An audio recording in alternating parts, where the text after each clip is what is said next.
Hey guys, it's the Bottom Line View here, and I'm here to do the third installment of fantasy football tips and tricks, wide receiver rankings, busts, breakouts, and sleepers. So, I hope you guys checked out my quarterback and running back videos as I did rankings for them, busts, breakouts, and sleepers. So I've done running backs and quarterbacks so far. We're on to the third installment with wide receivers. For this one, I did the top 35 wide receivers because I basically tried to make it a number where it's almost enough for a 12-man league with 3 receivers each.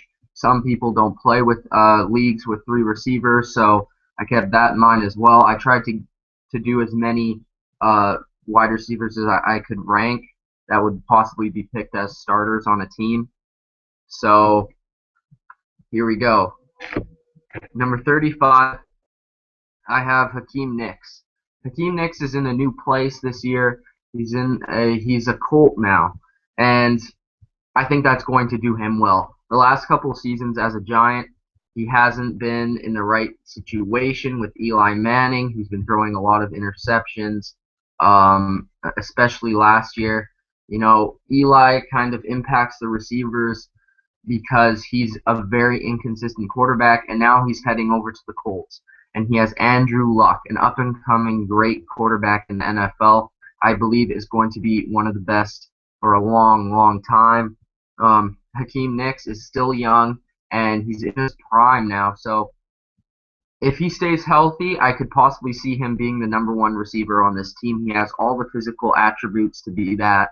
He's big, he's fast, he gets off the line really well, and he can catch.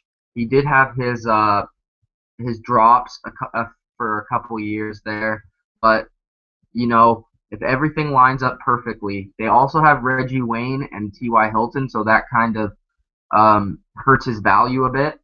But I think Hakeem Nicks could be a possible sleeper. Another guy where he was ranked a lot higher in past years, and now that he's ranked so low, people can maybe pick him up and be a potential sleeper for this season. Number 34 is Dwayne Bowe. The #1 wide receiver on the Kansas City Chiefs was somewhat of a disappointment last season because Andy Reid, everybody thought Dwayne Bowe was going to get a lot of catches last year since Andy Reid loved to pass the ball. Dwayne Bowe is a talented wide receiver, don't get me wrong, but it's more the system and the quarterback and the running back that takes away from Dwayne Bowe as a player as fantasy value. I'm sure Dwayne Bowe is not complaining that his stats have kind of fallen off last year because they did win a lot of games. This year, I don't think the Chiefs will be as good as they were last year, and I think that the offense will sort of be the same. A lot of Jamal Charles, a lot of Alex Smith, short dump-off passes, very, very West Coast run system that Andy Reid runs. So Dwayne Bowe, as far as stretching the field and stuff like that, he doesn't get many opportunities or targets. So 34 is a fair evaluation, I believe, for Dwayne Bowe. He could potentially be a bust this season, or he could potentially be a sleeper because we have Dwayne Bowe, who's the #1 receiver on the Chiefs. There's not really a challenger for his spot as a #1 wide receiver. But then again, you also have things like they're not going to be throwing to him very much, so it's hard to say whether he's going to be a bust or a sleeper. So for Dwayne Bowe, I would just say to stay away from him in fantasy drafts. Number 33 is Mike Wallace. Mike Wallace, Miami Dolphin Mike Wallace. Last year, kind of a disappointment for many fans of the Dolphins and fantasy owners of Mike Wallace. He has the speed, everybody knows that. Can he put it together as a Miami Dolphin? It's really up to Ryan Tannehill and his progression into his second season as a quarterback to determine whether Mike Wallace is going to have a big year. Because Mike Wallace is a great not a great, but a good wide receiver. And really, he wasn't used as Tannehill's favorite receiver. He was used as his second or third target in the Dolphins' offense because you had Clay there and you had Hartline who were taking away from his opportunities. So this year, will Mike Wallace shine? I think he'll have a better season than last year, but not much better. So that's why the 33 ranking stands. Number 32, we have Cecil Shorts. Cecil Shorts is now going to get some opportunities because Blackman's not going to be playing. Is it all season? But Justin Blackman is not going to be playing, so Cecil Shorts is going to be the number one target. And you have a new quarterback. I'm pretty sure they're going to start Blake Bortles, but they might start Chad Henne. But either way, Chad Henne loves to throw the ball deep to Cecil Shorts, so it's fine fantasy value-wise. And Blake Bortles is a new quarterback, a rookie quarterback, who's more talented than Chad, and he also is going to have to rely on a veteran presence at the wide receiver. Similar case to Reggie Wayne and Andrew Luck, we have Cecil Shorts and Blake Bortles. I expect Cecil Shorts to have a good season this year and potentially be a sleeper in fantasy drafts. Number 31 is a big sleeper to me, Terrence Williams. That's why I have him rated higher than most people in fantasy. Terrence Williams is now the number 2 wide receivers on the Dallas Cowboys, which is a team that loves to throw the ball. The Cowboys have always had a great passing attack under Tony Romo, and this year it's not going to change. Terrence Williams is going to come in as the second receiver, put up big numbers, I think. He looked good as the third target in that offense last year, third or fourth under Dez. Miles Austin was hurt a lot. Jason Witten was there. DeMarco Murray, they throw the ball a lot too. So the Cowboys are going to throw the ball a lot. Terrence Williams is going to be that second wide receiver, and he's going to get the best matchup because they're going to have attention on Dez Bryant. They're going to have attention on Jason Witten. And that opens up Terrence Williams for some big games. So a sleeper in Terrence Williams. Number 30 is the old man on his last legs, Reggie Wayne. The Colts receiver, still played his whole career as a Colt.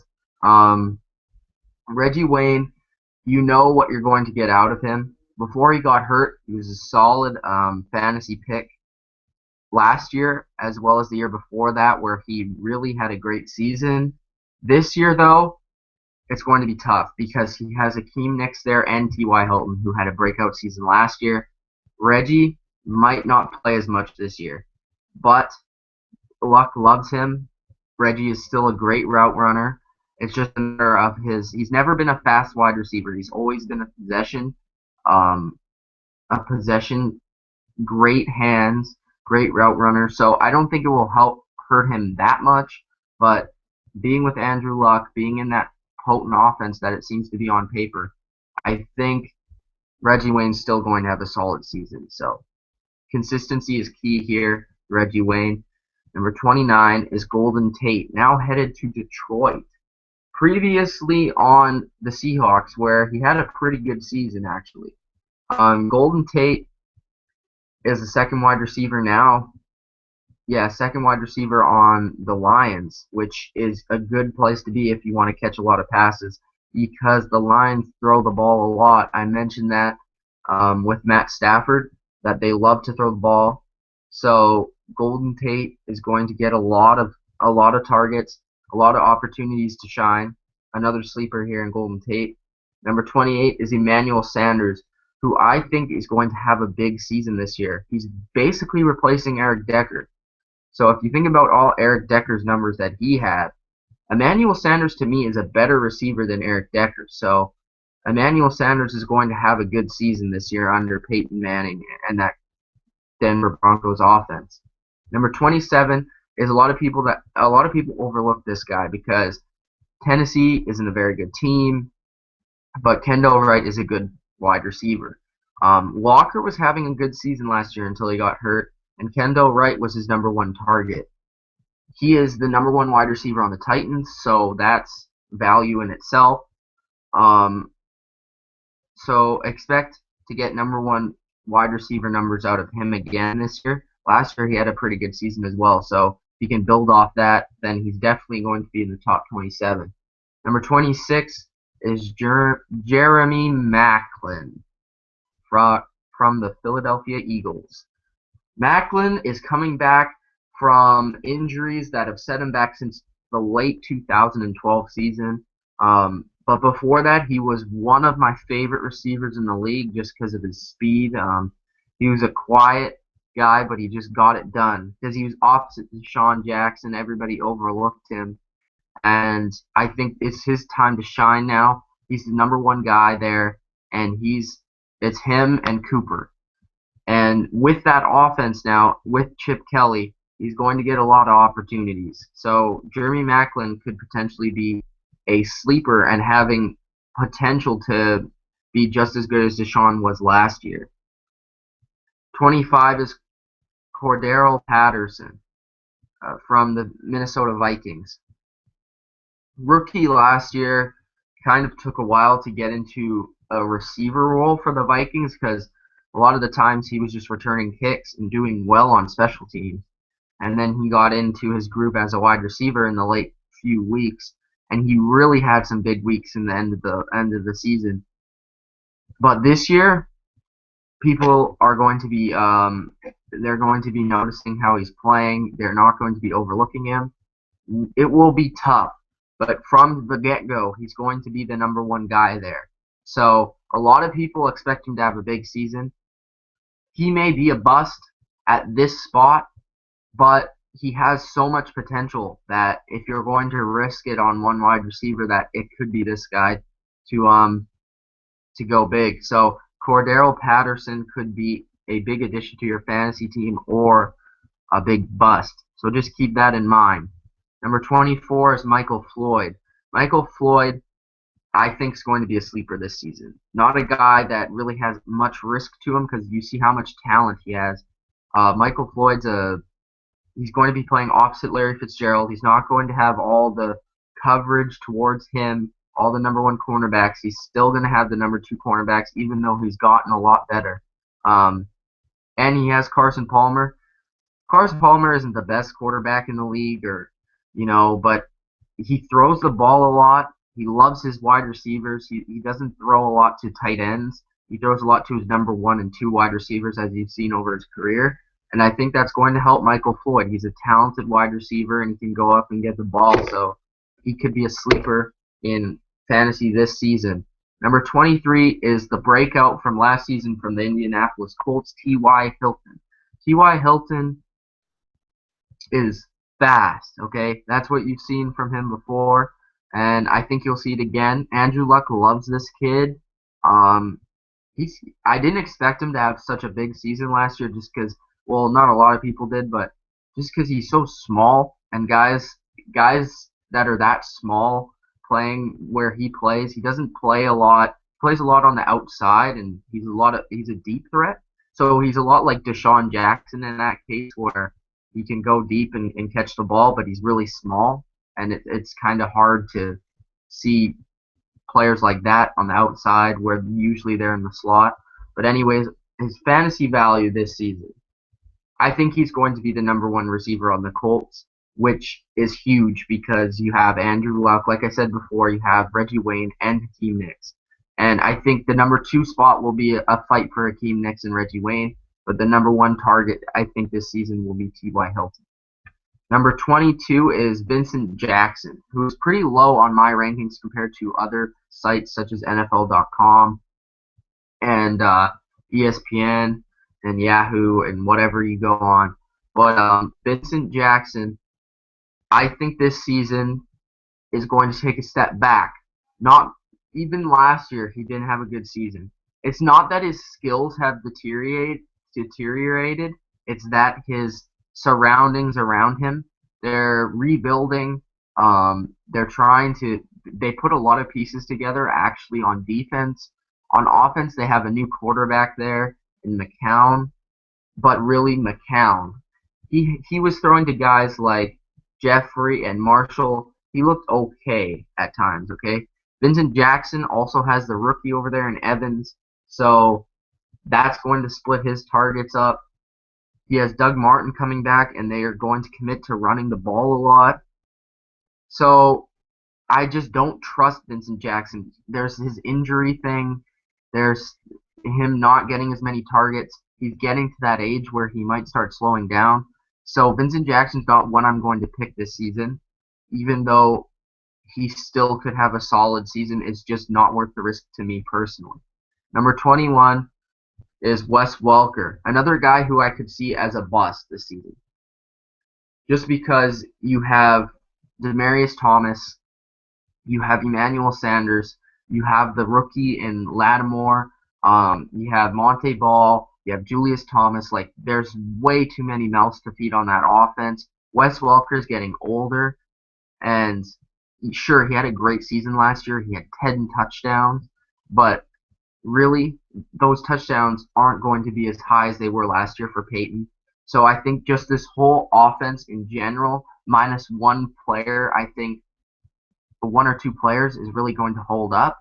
So Wes Welker, you could expect to step back from last season, and he's getting to an age where he's slowed down. You saw it last year. He was dealing with injuries, and he doesn't have the same quickness and speed. So Wes Welker, still going to be a solid, safe pick, but he could be a bust in terms of in terms of your standards of being so high.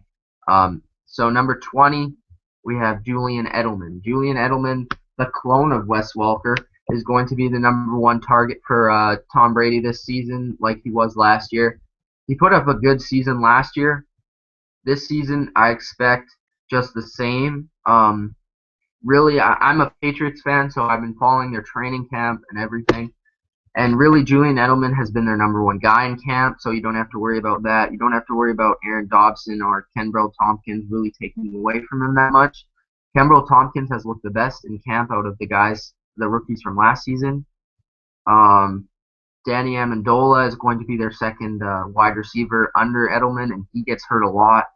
So Edelman's going to be a consistent guy there. The only guy that could really take away from him is Gronk, but Brady loves his slot receiver, so it's a safe pick with picking Julian Edelman. Number 19 is Roddy White, who I think is going to have a big season. You know, a lot of people say that he's going to slow down because he's older. He's in an offense now with Julio Jones. He was a couple seasons ago, still putting up big numbers. This past season, though, he got hurt. He was still in the top, 8 in fantasy standards for wide receivers, I believe. So, really, how much of a step back did he take last season? Not very much, other than the injury. The only concern for me with Roddy White now is his age. But other than that, Roddy White never really was, like I said with Reggie Wayne, never really was a deep threat. Never really was a guy that would beat you with his speed. He was more of a guy, a route runner, a guy that would break off the line in a safe possession wide receiver. So Roddy White's still going to have a solid season this year. Number 18, we have the boomer bust. Basically boomer bust. You have Percy Harvin. Boom or bust. Everybody, fantasy owners around the world, don't trust this guy because he gets hurt way too much. I wouldn't pick him, but you also have the other position of, man, this guy could be a top 5 wide receiver in the NFL. Like 2 years ago, I think people were saying, wow, this guy, he's going to be a sleeper because he was putting up top 5 fantasy value. He was running the ball for the Vikings. He was catching a lot of passes. But I just can't pick a guy that gets injured this much as he does. Number 17 is Michael Crabtree. I really like Michael Crabtree as a wide receiver. I think Colin Kaepernick's only going to get better. Crabtree's his favorite target by far, really, if you've watched their games. Second is Vernon Davis. First, Michael Crabtree. Just a security blanket for Colin Kaepernick, and he can make plays after the catch. Michael Crabtree is going to be a solid receiver for a long time, I think. Even though he was hurt a little bit last year, he still put up a solid season when he was there. All that talk with Sherman may motivate him to even bigger levels this year. So see Michael Crabtree having a good season. Number 16 is Desean Jackson. Desean Jackson last year didn't expect that big explosion that he had, basically because I didn't think the Eagles would be that good last season. But Chip Kelly's offense really got better. But now he's on the Redskins. He's with RG3. He's with Pierre Garcon. He's with Alfred Morris. There's a lot of mouths to feed on that offense too. Will RG3 bounce back? All the questions surrounding the Washington Redskins offense. Really, I can talk about both of them because I have them rated at 16 and 15. Desean Jackson 16 and Pierre Garcon's 15. If I'm looking at a guy that I could say is going to be more consistent, I would say Pierre Garcon, because he's more of a receiver that's going to get mid-range passes, 10 to 20-yard gains.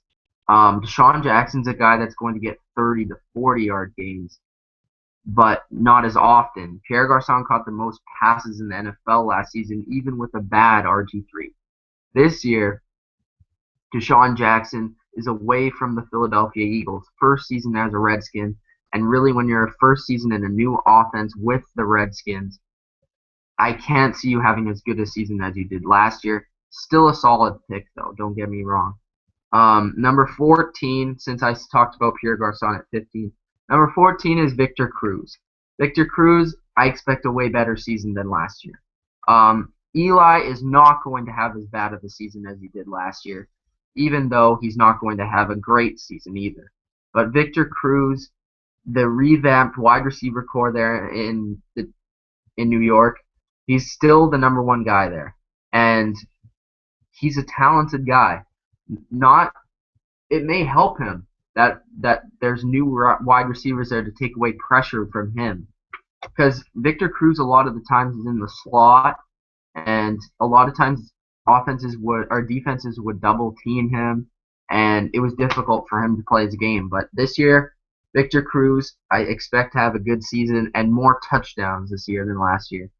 Number 13, Keenan Allen, a guy that really surprised a lot of fantasy owners and football fans alike. Keenan Allen was a rookie last year and put up great stats. Phillip Rivers really loves this kid, and he's in a good age. Sophomore receivers are really big in fantasy, especially last year. So if you're going for a guy that could be a potential breakout season, Keenan Allen is that guy.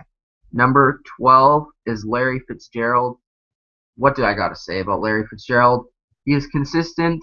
Carson Palmer really helped him last season, actually having a quarterback that was capable of throwing the ball.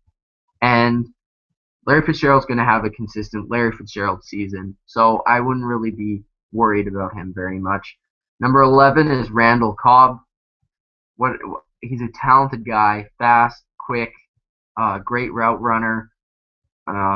He's got good hands. He's with Aaron Rodgers, Jordy Nelson, Eddie Lacy. That offense is going to be potent. Don't really got to say much about that. Randall Cobb is going to be a great pick in fantasy this year. Number 10, Andre Johnson. Oh, okay, let's back up. Randall Cobb was injured last year, but came back at the end of the year, so don't really got to worry about his injury very much. Number 10, Andre Johnson. Consistent.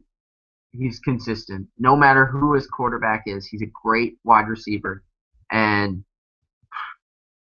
he's going to get open versus basically any cornerback in the NFL. So it doesn't really matter who he plays with or who he plays against. Andre Johnson is still one of the best wide receivers in the NFL. Number 9, Antonio Brown. Antonio Brown, breakout last year, going to have just as good of a season this year. Big Ben and the Steelers, I think, will have a better season, so Antonio Brown himself will have a better season too. Wouldn't be surprised if he finishes top 5 in fantasy for wide receivers. Number 8, we have Alshon Jeffery. Deep threat. Big guy, just like his counterpart in Brandon Marshall. Both okay. I'll talk about both of them because Alshon Jeffery's 8, Brandon Marshall is 6. So um, both are going to have good seasons this year. Jay Cutler loves to sling the rock. I think Jay Cutler is going to have a good season. Like I said in my quarterback sleepers, I think that he's going to be a sleeper this year. And Jeffery and Marshall will both put up great stats. They don't have much at the tight end position. They have Bennett, but I think he just had something that happened.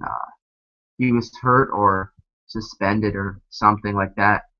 But they throw to Matt Forte a lot, Brandon Marshall, and Jeffery. So those 3 guys are going to get there. Number 7, I have Jordy Nelson. Jordy Nelson's Aaron Rodgers' favorite receiver, even though Cobb's there. But they lost Jones, so that's big. Boykin is going to be there, but he's not going to be as targeted as much as James Jones was. Their running back Eddie Lacy doesn't catch a lot of passes. They lost Finley as well, so Jordy Nelson's going to get a lot of catches and a lot of touchdowns. Yeah. So number 6 I said was Brandon Marshall. Number 5 is Julio Jones. Julio Jones was going to be the number 1 fantasy receiver last season until he got hurt. That's a fact to keep in mind. But he's coming off an injury. So far in training camp, they said that he's looked really explosive. Good as before, as fast as before. So I don't expect him to take any steps back. I think he's going to have a great season this year. And a lot of, for you, taking a stud wide receiver in the 2nd round, go after Julio Jones. Number 4, AJ Green is consistent. He's now one of the best wide receivers in the league. In my opinion, the 2nd best wide receiver in the league. What's holding him back from being 2nd best in fantasy is his quarterback. So AJ Green is still going to have a great season. Andy Dalton loves throwing him the ball. Who wouldn't? So AJ Green's number 4. These guys are really close. Number 2 to 4 are really close. You could go either way with any of them. Number 3 is Bryant, who I think is going to have a huge season this year. He's looked excellent in camp. He's got motivation. He's just a new Bryant. He's really turned his attitude around about playing football. Tony Romo loves him. They lost Miles Austin, so there's going to be more on his shoulders. And I think he's going to have an excellent season. Number 2, Demaryius Thomas.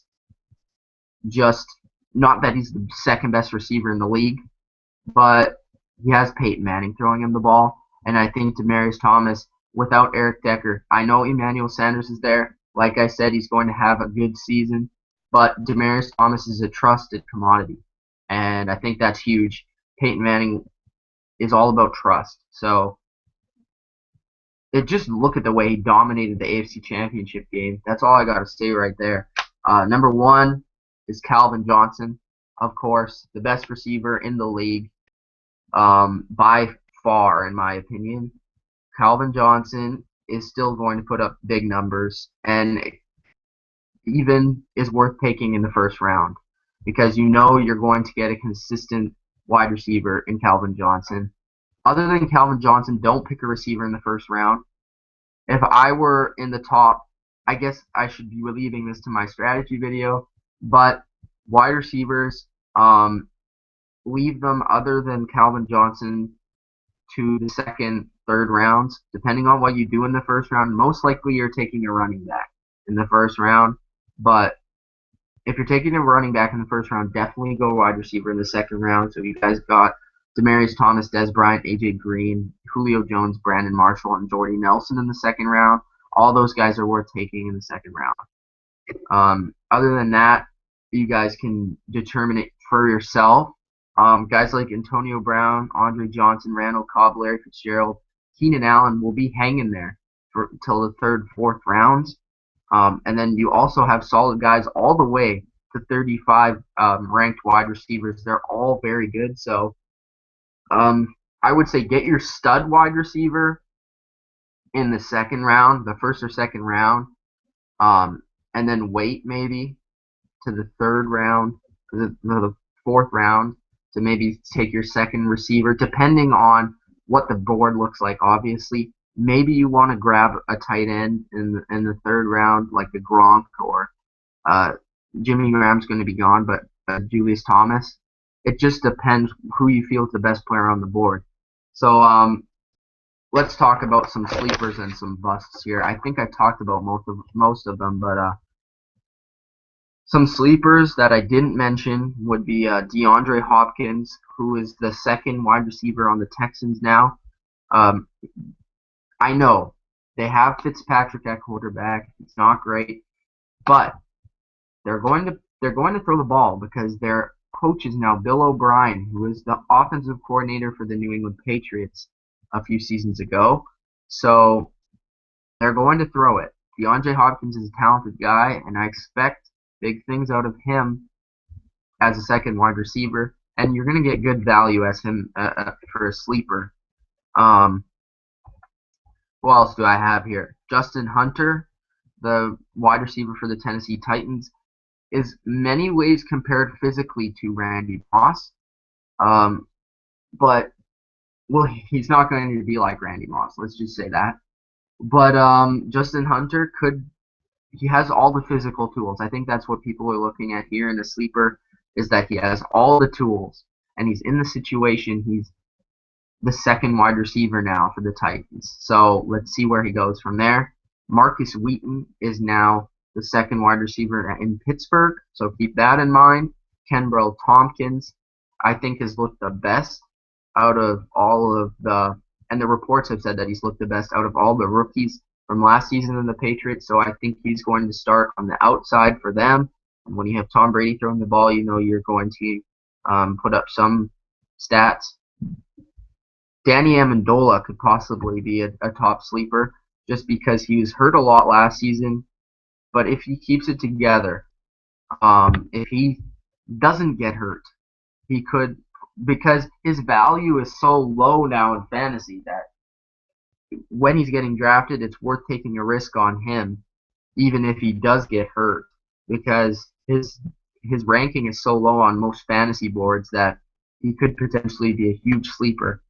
Same as Robert Woods, who a lot of people are talking about Watkins as a great rookie wide receiver, but a lot of times it's not the rookies that shine, it's the sophomores.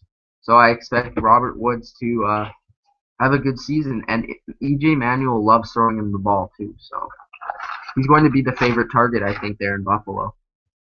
So this has been my fantasy football tips and tricks for wide receivers. Next video will be about tight ends, and then following that will be defenses, individual defensive players, and I guess, I don't know if I'll throw in kickers. I might just throw in kickers in the strategy video. That will be last. I'll try and put them out as soon as possible. Thank you guys for watching, and let me know what you think about this video. If you have any questions, please comment. Subscribe. Peace.